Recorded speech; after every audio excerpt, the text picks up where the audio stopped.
Hi అందరికీ. ఈరోజు Saturday కదండి, ఏం వండుకున్నారు అందరూ కామెంట్ చేయండి. ఓకేనా.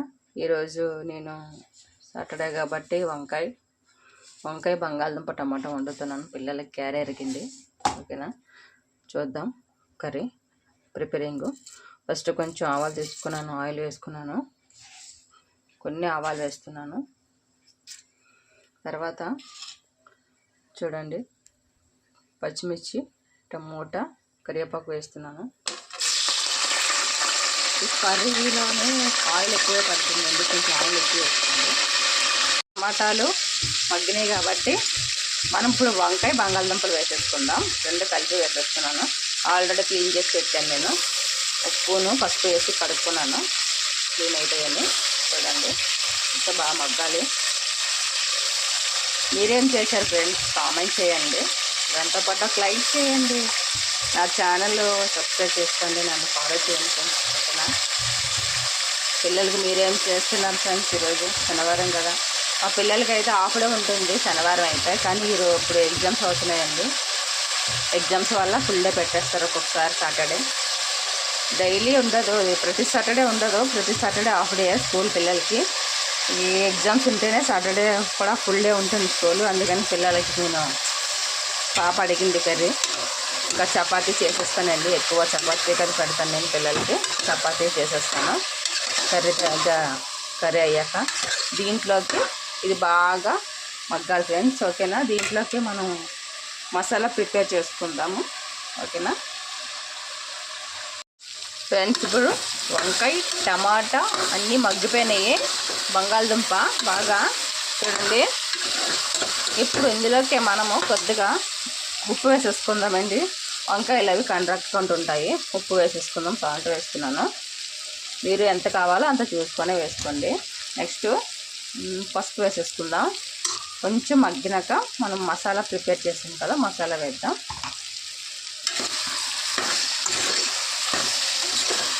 కొంచెం మగ్గిపోయాక మసాలా వేసేద్దాం.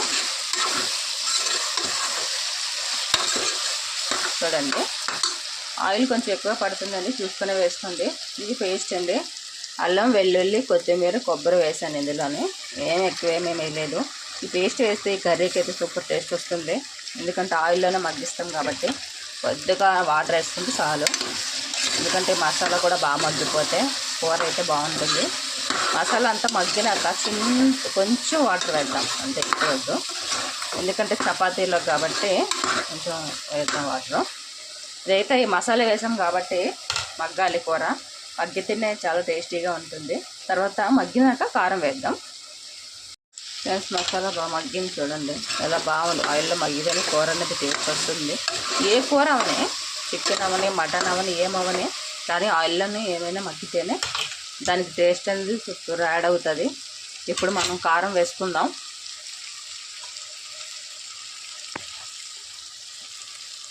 చూడండి కారం వేద్దాం. నేను ఇది మసాలా కారం కాదండి, మామూలు నార్మల్ కారం వేస్తున్నాను. ఈ కారం వేస్తే కూర టేస్ట్ ఉంటుంది. కానీ వంకాయలు ఆంధ్ర సైడ్ వేరేగా ఉంటాయి, వంకాయలు వేరేగా ఉంటాయి కాబట్టి దాన్ని బట్టి వండుతున్నాను నేను. ఓకేనా. లేదా కూర అయితే చాలా బాగుంటుంది. మసాలా వేస్తాం కాబట్టి ఈ మసాలాకి టేస్ట్ బాగుంటుంది కర్రీ. అందుకని కారం తక్కువ వేసుకున్నాను నేను. చూడండి ఇప్పుడు కొద్దిగా ఆయిల్ వేసేస్తుంది. కొంచెం వాటర్ వేద్దాం. మనం కొంచెం వాటర్ వేస్తే కర్రీ బాగా మగ్గిపోతుంది. మిక్సీ ఆడుకున్నాం కదా, దాంట్లోనే కొద్దిగా వాటర్ వేసాను నేను. గిన్నెతోటి వేసేస్తున్నాను. చూడండి మీకు ఎంత కావాలంత తీసుకోండి. రొట్టెలోకి బాగుంటుంది కర్రీ, చపాతీలోకి బాగుంటుంది, పుల్కాల్లోకి బాగుంటుంది, అన్నిటిలో రైస్లో కూడా బాగుంటుంది. ఇందులోకి లెమన్ రైస్, పులిహోరలోకి అయితే సూపర్ ఉంటుంది కర్రీ. ఆలు వంకాయ కూర చాలా బాగుంటుంది, టేస్ట్ చేయండి. ఓకేనా ఫ్రెండ్స్. నాకైతే వాటర్ సరిపోతుంది, ఇంక వేయట్లేదు. ఇది సిమ్లో పెట్టేసుకుంటాను ఫ్రెండ్స్, బాగా మగ్గిపోతుంది కదా కర్రీ. ఓకేనా. మీకు కర్రీ రెడీ అయ్యాక నేను మొత్తం చూపిస్తాను. ఆల్రెడీ ఇంకా అవ్వాలి. మన సిమ్లో ఎడితేనే కర్రీ అనేది బాగా ఉడుకుతుంది కూడా. ఓకేనా. హాయ్ అండి. ఈరోజు పాప కొంచెం కాకరకాయలు అడిగింది. ఫ్రై కావాలన్నది పాప. పకోడీ లెక్క అనమాట, బాగుంటుంది. మీరు కూడా ట్రై చేయండి, ఓకేనా. కాకరకాయలు ఫ్రై చేసే స్నాక్స్ కింద చేస్తున్నాను నేను. స్నాక్స్ కావాలంటే ఇవి ఒక అరకిలో తీసుకున్నాను నేను కాకరకాయలు. మీకు ఎంత కావాలో అంత తీసుకొని చేసుకోండి. నేనైతే దాంట్లో ప్రాసెస్ చూడండి ఫ్రెండ్స్, శనగపిండి వేస్తున్నాను కొంచెం పిల్లలకి చేస్తున్నాను. నెక్స్ట్ కార్న్ ఫ్లవర్, తర్వాత కొంచెం బియ్యం పిండి. మన దగ్గర రెగ్యులర్గా ఉంటుందిలే, బియ్యం పిండి ఆడించుకుంటాం కదా, బియ్యం పిండి ఆడించుకునేదే ఇంట్లోదే. నెక్స్ట్ వచ్చేసి కొద్దిగా కారం, పచ్చికారం వేస్తున్నాను. కొద్దిగా పసుపు వేద్దాం.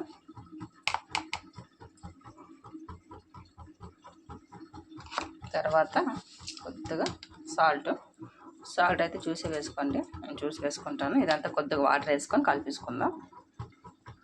చూడండి ఫ్రెండ్స్, అన్నీ కలిపేసుకున్నాను అంతనా బాగా. ఇప్పుడు ఇవన్నీ మనం ఆయిల్ పెట్టుకున్నాము.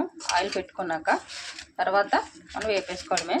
ఆల్రెడీ ఆయిల్ పెట్టాను, ఆయిల్ హీట్ ఎక్కుతుంది, ఓకేనా. చూపిస్తాను చూడండి ఎంత బాగుంటాయి. పిల్లలకి చాలా మంచిదండి, పెట్టండి. ఆరోగ్యానికి కూడా చాలా మంచిది. కఫం గిప్పం ఏమన్నా పోతుంది, అప్పుడప్పుడు తినండి కర్రీస్ అవి. షుగర్, బీపీ, అల్సర్ ఏమి రాకుండా ఉంటాయి, మనకు కూడా ఆరోగ్యంగా ఉంటుంది. ఆయిల్ తీసుకున్నాను కదా, ఆయిల్లో వేస్తాను. పకోడీలకి బాగుంటుంది తిని చూడండి. మీరు ఏమంటారు అనేది కామెంట్ చేయండి. నేనైతే పకోడీ అంటున్నాను, ఎందుకంటే మనం అయ్యే ప్రాసెస్ చేసాం కదా. ఇవి వేస్తే చేదు రాదండి, చేదు రాకుండా బాగుంటుంది, క్రిస్పీగా ఉంటాయి. అందుకని ఇంక మసాలాలు ఏమైతే అసలు యాడ్ చేయలేదు నేను. నార్మల్గా మన ఇంట్లో ఐటమ్స్తోనే చేసుకున్నాను నేను ఏమని. ఎందుకంటే పిల్లలకి మసాలాలు ఎక్కువ వద్దండి, ఎందుకంటే స్కూల్కి అది వెళ్తారు కదా, బాడీ హీట్ అవుతుంది. అందుకని నేను నార్మల్గానే చేసేస్తున్నాను. ఇవి బాగా ఫ్రై అవ్వాలి. ఫ్రై అయ్యాక మీకు చూపిస్తాను, ఓకేనా. కాకరకాయ పకోడీ లేకపోతే కాకరకాయ ఫ్రై ఏదైతే అనండి. మీరైతే ఏమంటారు అనేది కామెంట్ చేయండి. నేను ఓకేనా ఫ్రెండ్స్. వంకాయ బంగాళదుంప కూర రెడీ అయిపోయింది. చపాతీలోకి చాలా బాగుంటుంది, ట్రై చేయండి. నెక్స్ట్ చపాతీవి చూడండి, చపాతీలు పిల్లలకు కూడా చేసేసాను. నెక్స్ట్ ఇవి స్నాక్స్ కింద చేశాను చూడండి. పకోడీ, మీరు పకోడీ అంటారో ఏ ఫ్రై అంటారో ఏదో చేయండి ఫ్రెండ్స్, కామెంట్ చేయండి, ఓకేనా. Bye friends. నా వీడియో నచ్చిందండి, మీకు కామెంట్ చేయండి. కామెంట్ చేసి బాగా చేసావక్క లేదా అని ఒక కామెంట్ పెట్టండి, నాకు తెలుస్తుంది, ఓకేనా. Bye friends.